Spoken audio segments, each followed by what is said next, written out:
US 7067 దొరకలేదు అన్నప్పుడు చాలామంది 4708 ఈ సీడ్ని అయితే వేశారు.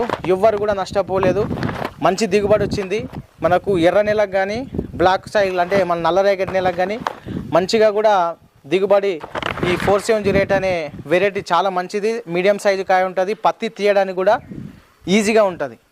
దగ్గర కాపు ఉంటుంది. కాబట్టి మీరు ఇప్పుడు ఈ సంవత్సరం వేయాలనుకున్న పత్తి వేసే రైతులు ఎవరైనా ఉన్నారంటే ఒక్క ఎకరా వేసి చూడండి, మీకు కూడా అర్థమవుతుంది. ఈ 4708 మంచి వెరైటీ, ప్రతి ఒక్క రైతు వేసుకోవచ్చు. ఎవరైనా మనకు ఒక కామెంట్ కూడా రావడం అయితే జరిగింది. బ్లాక్ సైడ్లో 4708 అన్న వేసాను, మంచి దిగుబడి వచ్చిందని రైతు కామెంట్ కూడా పెట్టాడు. ఒకసారి వీడియోలో మీకు డిస్క్రిప్షన్ మనకు వీడియోలు ఇస్తాను చూడండి. మీరు కూడా ఎవరైనా ఈ 4708 ఎవరైనా వేసిన వాళ్ళు ఉంటే ఖచ్చితంగా కామెంట్ చేయండి. దాన్ని బట్టి వేరే రైతులు కూడా ఒక మంచి వెరైటీని చెప్పడానికి మనం వెనుకాడికి వేయరాదు. ఖచ్చితంగా ఈ రైతుకు ఉపయోగపడుతుంది. కాబట్టి ఈ 4708 ఎవరైనా ఈ వీడియో చూసే